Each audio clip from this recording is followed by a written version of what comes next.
punto para Iberoamérica, porque lo que está ocurriendo en Venezuela va a tener un impacto enorme en lo que va a ser el futuro de muchas naciones. Yo todavía no sé si he procesado este último mes de mi vida, porque yo estoy acostumbrada a estar rodeada de miles y miles y miles de personas, recorriendo mi país todo el tiempo y de repente estar absolutamente sola, trabajando como nunca, porque yo nunca me imaginé que después de la elección y de la victoria iba a tener más trabajo que antes, pero también en una dinámica totalmente nueva para mí, ¿no? Es una mezcla de mucho orgullo y satisfacción por lo que hicimos y también profundo dolor por lo que estamos enfrentando, la represión del régimen. ¿Cómo es esa represión? ¿En qué se traduce en cuanto a cifras de detenidos, de asesinados, pero sobre todo qué historias, dramas te están llegando?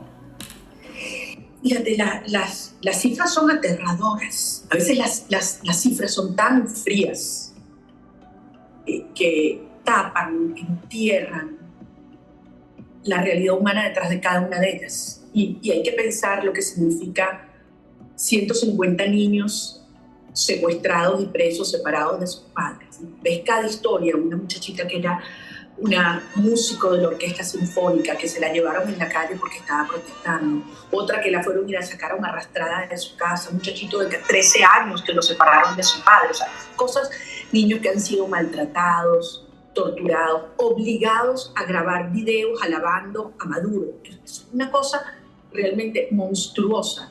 Las mujeres, más de 200 mujeres, muchas de las cuales han sido abusadas sexualmente. Y eran mujeres que estaban o protestando o habían sido líderes comunitarias en la organización del proceso electoral del 28 de julio. Tengo decenas y decenas y decenas de compañeros que están o presos o escondidos. Han pasado, pues más de un mes desde las elecciones del 28 de junio y Edmundo González, lejos de ser reconocido como presidente electo, puede ser detenido en cualquier momento. ¿Qué les dirías a los venezolanos que ahora mismo se sienten frustrados, perdidos, incluso asustados? Bueno, obviamente hay mucha razón para tener miedo porque el régimen es brutal, pero yo creo que tenemos que objetivamente evaluar todo lo que hemos logrado. Mira, Susana, hace año y medio Venezuela se veía como un país absolutamente gris, sin futuro, sin fuerzas. La gente estaba defraudada, desconectada de la política, no veía esperanza.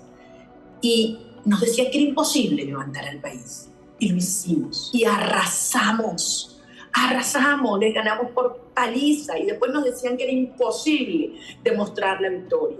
Y más de 1 millón de venezolanos montamos una organización y un proceso que nos permitió en 24 horas tener las actas digitalizadas, que el mundo entero sabe que el mundo es el presidente electo. Esto ha sido victoria tras victoria tras victoria. Bueno, ahora nos toca cobrarla, hacer que el régimen lo reconozca y ir a un proceso de negociación que va a terminar con la proclamación de Edmundo González como presidente de la República el 10 de enero. ¿Cuántos días va a tomar esto? Nadie sabe. Lo que ustedes y el mundo tienen que saber es que los venezolanos no nos vamos a rendir. Esto no tiene vuelta atrás. ¿Cómo tiene que ser esa transición? ¿Se ha planteado la oposición interpelar a alguien como es el expresidente Rodríguez Zapatero, que tanta información tiene sobre Venezuela y esa interlocución además tan directa con el propio Maduro? Bueno, yo no lo conozco y la verdad creo que me sorprende que ya más de un mes después de la elección, creo que es el único invitado de Maduro que no ha dicho una sola palabra sobre lo que vio aquí. Y seguramente vio mucho. Al final, estos son tiempos donde ya no hay espacio para la indiferencia, la neutralidad o alegar ignorancia. Todo el mundo sabe lo que pasó el 28 de julio y lo que ha hecho Maduro de entonces para acá. O sea, ha cruzado todas las líneas rojas de la violación de los derechos humanos, periodistas presos, sacerdotes presos, músicos presos, niños presos, mujeres presos. Entonces, lo que está pasando además es un país que si no ve futuro a corto plazo, va a huir en estampida fuera de nuestras fronteras y eso no lo podemos permitir. sea, el mundo tiene que entender, y te digo, aquí no hay espacio para el silencio, se convierte en complicidad. El gobierno español, más allá de exigir la entrega de las actas, ya sabemos que Maduro no las va a entregar, ¿qué debería hacer? ¿Qué esperáis del gobierno español, de Europa, de Estados Unidos? Bueno, muchísimo, porque al final España ha sido y aspira a seguir siendo de alguna manera un vínculo especial de Europa con América Latina, por la historia, por el idioma, por tantas cosas que nos unen. Y este es un momento en el cual hay cientos de miles de venezolanos en Europa, en España, perdón, y otros tantos españoles en Venezuela. Por lo tanto, es un problema de política interior, no es solamente un problema de política exterior. Y lo que es inconcebible es que algún gobierno democrático de Occidente pretenda que en Venezuela se establezcan unos estándares que no aceptarían en su país. Cuando un candidato gana de esa manera avasallante y lo demuestra como lo hemos hecho nosotros, acto seguido es presidente electo. Aquí no puede haber eufemismos, es el presidente electo. Y el presidente electo se reconoce. Estamos frente a una tiranía que ha destruido todas las instituciones venezolanas y ha expulsado la cuarta parte de la población hacia afuera. Y es el momento donde la comunidad internacional democrática acompañe la lucha de los venezolanos. ¿Qué esperamos? Mucho más. Que Maduro sepa que las violaciones de derechos humanos van a tener consecuencias costosas para ellos, para que no lo sigan haciendo.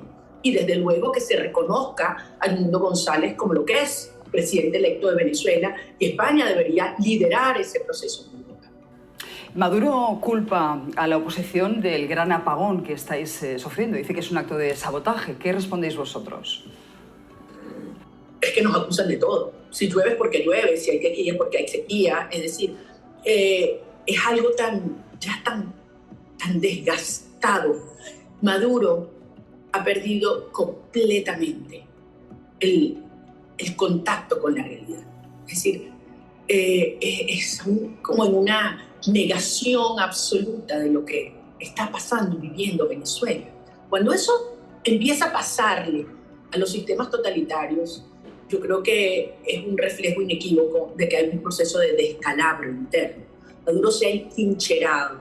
Lo único que le queda en su entorno es un alto mando militar que no refleja tampoco lo que quieren los militares venezolanos, ni los cuerpos policiales, ni los cuadros medios y bajos, que al final anhelan lo mismo que nosotros, que es poder vivir bien, poder estar en un país donde tú puedes surgir con tu trabajo, donde podamos tener a nuestros hijos de vuelta a casa. Entonces, yo siento que Maduro, con estas actuaciones, lo que está logrando es aislarse más, hundirse más, hacerse más tóxico cada día que pasa. Hablas de tus hijos, de los hijos de los venezolanos. ¿Cuánto tiempo llevas sin abrazar a los tuyos y cuándo crees que podrás volver a hacerlo, María Corina? Yo a mis hijos en Navidad pudieron venir. Estuvimos unos días, pocos días. No sé cuándo los voy a volver a abrazar físicamente, pero la verdad es que estoy muy cerca de ellos todos los días, todos los instantes de mi vida, porque al final son la razón por la que hacemos lo que hacemos. A veces siento mucha culpa, Susana, porque son muchos años lejos. Ellos no se querían ir y yo los obligué a irse en un momento donde yo tuve que escoger. O sea, si eres mamá, los tienes que proteger, y si no podía seguir haciendo lo que yo hacía, mi trabajo, luchando por ellos y por la libertad de su país, de nuestro país. Y bueno, mis hijos se graduaron fuera, y eso, el ser la única mamá que no está en el acto de graduación, es algo que uno no se perdona nunca. Aunque mi niño me decía, mira mamá, tú estás aquí conmigo, y subía con el teléfono y decía que tú eres la única mamá que sube, pero ya aparezco en todas las fotos porque agarraba el teléfono así y lo ponía, ¿no? Pero créeme que como madre eso es algo que uno nunca se perdona. Ahora estás en otra misión y algunos te llaman la mamá de Venezuela. ¿Cómo encajas eso? Wow, a mí me impactó mucho cuando lo vi la primera vez escrito. Fue en portuguesa. en un acto enorme, eran miles y miles de personas, y como nosotros no hemos tenido dinero en la campaña, ha sido muy hermoso, porque cada quien escribe sus carteles, una cartulina en un papel, y la gente pone lo que les sale del alma, ¿no? Y me lo lanzan así en el carro, y yo he recibido cosas felices, algunas no las puedo repetir en horario infantil, las cosas que la gente... Increíble. Y de repente yo vi ese letrero a lo lejos, y yo le digo, dice, señor, ¿me puedes dar? ¿Me lo puedes regalar? Y lo puse en mi oficina. Y cada vez que entraba me recordaba lo que sentimos hoy las mujeres venezolanas. Somos todas madres de todos estos niños. Los que están perseguidos, los que están presos, los que tuvieron que huir del país. Y por ellos hacemos lo que hacemos. Los vamos a traer de vuelta y les vamos a dejar un país del que se sientan súper orgullosos de ser venezolanos. Nunca más un niño tenga que huir de su tierra porque no siente que aquí hay un futuro. Ojalá sea así. Viva Venezuela libre. María Corina Machado, gracias. Gracias. Venezuela será libre.